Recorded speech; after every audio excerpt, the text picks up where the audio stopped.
Morning, everyone, and welcome to Real Estate with Gwen Price. And this is our monthly market update with Lana Watier, my broker of record of Keystone Real Estate, and Trina Tallon, a mortgage agent with Neighbourhood Dominion Lending. Hi, ladies. Morning. It's kind of a dreary day out there, which is okay to be inside and doing some things. So hopefully the warm weather starts up again. Hope so. Well, we needed the rain, help those forest fires out there. Yeah, those guys are having a tough time so far. So yeah. So I'll just go over briefly the stats. Basically, our average sale price for the city of Greater Sudbury hasn't really changed for the last 4 months. Listings are down again from last year, about 6%. Sales are down about 10% from last year. But the average sale price compared to last year at the end of May is up 28%. So, and we can kind of feel a little shift in the market somewhat, like find like there's not as many multiple offers, or sometimes there's no multiple offers. So it's a little shift right now, and there may be opportunities for buyers, but as far as people thinking that the prices are crashing, that's not happening. It's just stabilizing.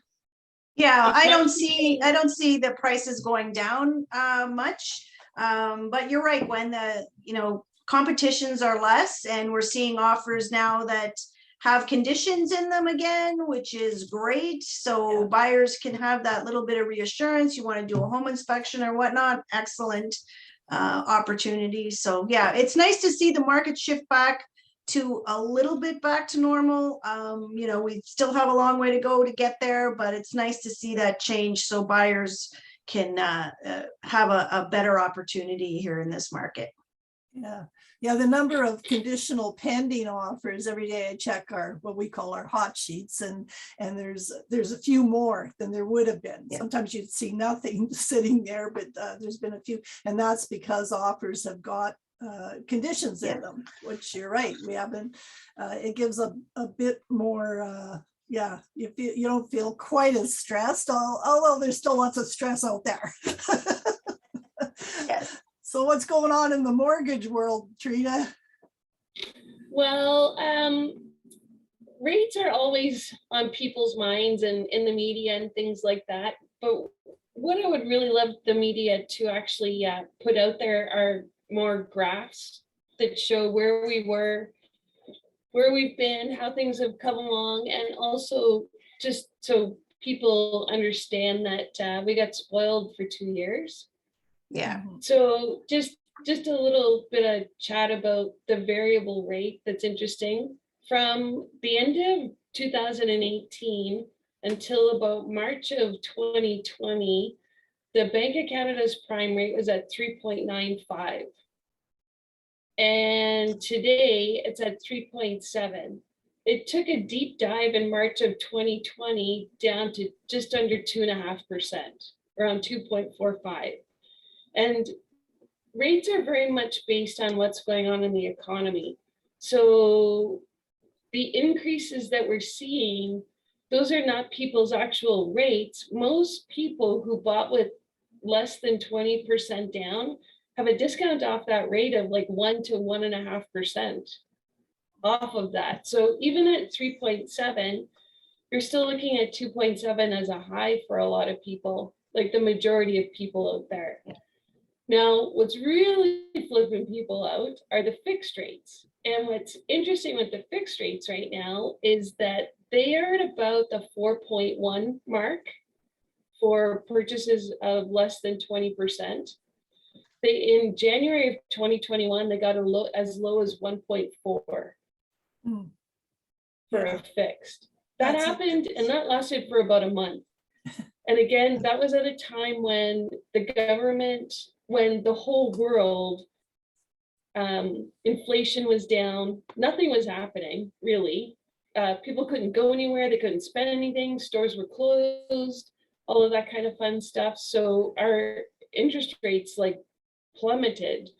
Now what's happening with inflation and the world economy and what's happening with the war and all that kind of stuff, we've seen fixed rates kind of stabilize over the last few weeks. The economists are thinking that they're not going to go up that much more, the fixed, but I'll definitely say that the variable rate's going to go up again. Will the fixed rates come back down? What goes up must come down eventually, but it's very dependent on what goes on out there. And the government needs to curb spending a little bit because of our debt loads that we have out there. So an interesting stat that I saw this week is that I'm just going to bring it up on my screen. In 2021, 86% of people went with a fixed rate. And in 2022, that's down to 50% of people with a fixed rate and 50% of people are in a variable rate. And two of the biggest reasons for that is that variable is versatile, right? And I talk about this every time we get together, that, with the fixed rates being where they're at right now, the variable rates are still, even if we go up another 0.5%, you're still below 3% with your discount for your rate. And again, 70% of Canadians break their mortgage within the 5-year term for numerous reasons, and I always get, well, we'll just port it if we sell. Well, the biggest reason is that people want to pull money out to pay debt. That's the number one reason. The second reason is marital breakdown or relationship breakdown, let's say. And then the third reason is for investment purposes. And that includes like, buying another rental property, wanting to put in a new kitchen, roof, all that kind of stuff. So I'm still telling my clients to go with a variable rate when they can in situations that they're, AAA clients, because we can also, when or if the fixed rates come down again, just flip them over to a fixed rate and lock them in if that's what they choose to do. But it's very entertaining for me because, I live this, watching everyone just kind of losing their minds because the Bank of Canada keeps increasing the prime. But then when we go to look at the graph, we're still below where we started when COVID started. So Yeah. Like it always. And I do suggest to my clients that it's a good idea to pay more than what your minimum payment is when you're in a variable rate. Then it doesn't, or to budget, at least budget for it. Yeah. So, budget as if you're paying like, well, back in the day, like 3.5% interest kind of thing. Don't get yourself so tight that these increases are affecting you. And for clients who are in a variable rate that their payments don't change, what's happening on the back end is that more is going towards interest and less towards principal. And that will only be allowed for a certain amount of time where it starts to significantly increase your amortization. And the banks could come back and say, we need to increase your payments, depending on how that balance goes. So when your payment doesn't change, now you're going from starting with a 25-year amortization and you're lengthening that amortization because your payment's not being adjusted. Yeah. Shocking, right? Yeah, well, and that's what the headlines, it's news, right? So everything's very dramatic and people are thinking, oh my God, I can't buy a house anymore. But how many people are not able to still qualify with these changes? There's still people able to buy houses. Well, Gwen and you and I spoke about this the last time, where that's the other thing that the fixed rate increase in fixed rates done, and why there's also been this big flip from the fixed to the variable, is that if you're with variable, you can still be qualified at 5.25%, that benchmark rate that we need to qualify at. But if you go to fixed rate, it's actually the fixed rate plus 2%. So they're qualifying now if it's the contract rate. The way that the rule works, it's either 5.25 or your contract rate plus 2%. So let's say the rate's 4.19%. Now we're having to qualify at 6.19% Mhm. instead of 5.25, which makes a big difference. No, it's like I say, you read the headlines, you hear, okay, prices are dropping in other cities, but we really haven't experienced that. I haven't had anybody not able to buy a house based on the rates. They're, you know, it's fine. And if they can get their foot in the door because there's less competition for each house, that's great too. So it's actually a good time to be buying a house. I know people think our prices are crazy, but still, again, relative to a lot of other cities, we're still considered a deal. There's still people, outside investors, coming here to buy properties, and they look at us as a great place to buy.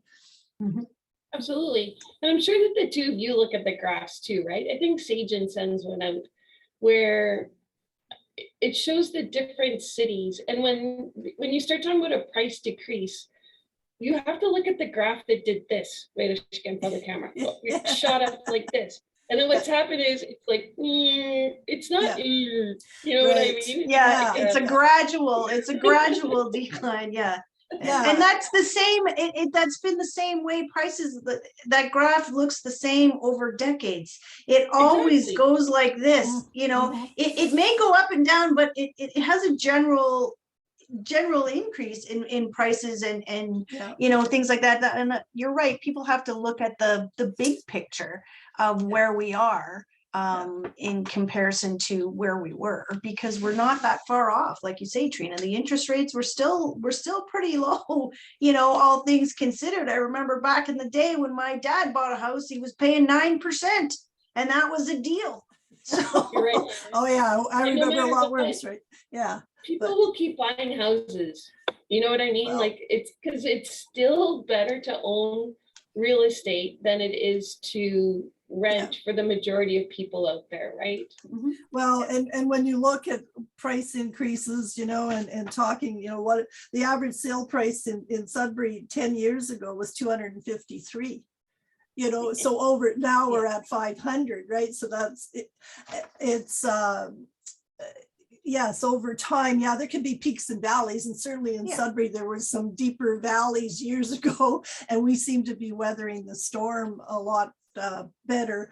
But over time, that asset is appreciating.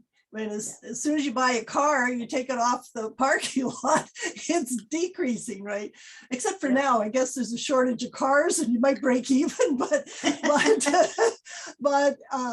real estate, and I guess, and I always say that too, with COVID, I think people just realized I want to have a house because I can, it's a sanctuary from the craziness that's going on in the world, and I can feel, I can touch it. It's not like I always say about the Bitcoins, it's out there somewhere, you know, what is a Bitcoin? But a house, you can live in a house. Over time, it appreciates. And it's a great place to put your money every month. Yes, it's a struggle and not everybody can afford it, but you know, with the interest rates, like, of course, I remember a lot worse than that. I remember 19 and 22%, I think, at one point, which, yeah, the price of houses was a lot cheaper then, but everything's relative, you know. I'll give you guys an interesting little stat that kind of blew my mind. This comes from CREA. They said in 2021, there were 666,995 properties traded hands, and that 47% were first-time home buyers. Isn't that mind-blowing compared to what the media has been leading us to believe? Yes. It is incredible when you really break down the stats, when you look at the actual numbers, what you see in the media is not necessarily what is actually happening. And you have to also, the media so concentrates on the big centers like Vancouver and Toronto. Well, those are anomalies. You factor those out of the big picture and you look at home buying across the country. And 47% of first-time home buyers, that is amazing. That Mhm. means people are still qualifying for financing, for mortgages. People are, investing in real estate. It's a buy and hold investment that Mhm. will always pay off. So that's great. That's a great stat. Yeah. That's good to hear. I Well, was and- impressed by that. well, and Yeah. when you think about what I typically now say $2,000 a month for rent of an apartment, Yeah. and some are higher, some are lower, but it just seems like I keep hearing that over and over again. That's a lot of money to be going towards somebody else's investment, not yours. So if you, yes, it is, it's hard to get that down payment together. It's hard, but stop buying the toys. Buy the toys after you get the house, right? That's much more important because that shows stability. It shows that you want a future, that you can build up that equity in that house. The toys, the But cars. the whatever. Don't buy that toy until your mortgage is closed, until your deal closes. Don't go buy a Absolutely. house and then after you sign your paperwork, you go out and buy a brand new car Yeah. or a boat or Yeah. a snow machine. Don't do that. Yeah. Wait till you move in, then Yeah. do that. Yeah. Exactly. Absolutely, because they get excited and they want to buy everything, furniture, everything. But get that house because that's the bank has looked at you every which way. They've checked everything. Don't make any changes until after closing for sure. Because they can pull that mortgage just like Yeah. that. If they check your stats and they find out you went and bought a $70,000 car, well, that changes your finances significantly and you will not get that mortgage. Yeah. I had a young man yesterday and I just found out that he won his offer, which is awesome. But he's been in the same industry for about 5 years, but out of town and just moved into Sudbury and has been on the job for 1 month. So, but no probation, which is great. So I said to him, you need to make sure that, I said, not a lot of lenders will lend to you because you've only been on the job for a month. They typically, even with no probation, they typically like to see a little bit longer than that, right? But I know that I can get it done. And I said to him, just make sure that you consistently work minimum of your guaranteed hours until closing. And don't deviate from that. And he said, well, Trina, my hours are short. I'll just go get a part-time job. No, it doesn't count. That's not how it works. No. Total income does not count. Yeah. Well, and to your point there too, Trina, that's why I cringe when my client tells me, oh, they went online and they got qualified, or they went to the branch and they're talking to somebody there. Please talk to a mortgage specialist. It's so important. And it just makes everything flow so much better when it's somebody with experience and knows how to put the transaction together and knows everything that's required, because and there's nothing against branch people, but some are generalists. They deal in loans and they deal in RSPs and a mortgage over here. You need somebody who knows mortgages inside out and backwards, because it is a lot more complicated than years ago when you went to the bank and said, oh, can you please give me a mortgage? Yeah, it is for sure. Yeah. Well, thank you very much, ladies. Yeah, there's still, Sudbury's still a great place to live. It's still a good place to invest, and there's still opportunities to buy properties. And I'm hoping some of my buyers that have been frustrated by all the multiple offers are going to be able to get into something in the next little while, because you do see that shift. And yeah, there's still some houses going well over list, 80,000, 100,000, but not all of them. And so there's opportunities out there, and we just have to find them. So, but thank you so much. Well, enjoy the rest of this month, and hopefully we get back to some nice warm weather. And I almost turned on my gas fireplace there. Oh yeah, me too. Anyway, instead I put another sweater on. Anyways, Perfect. Duncan turned the heater on yesterday, and I said, you do know you're in shorts and no socks, right? Yeah. Yeah. Yeah. Anyway, take care. We'll talk to you Have soon. a great one. Thanks, Bye. ladies. Bye-bye.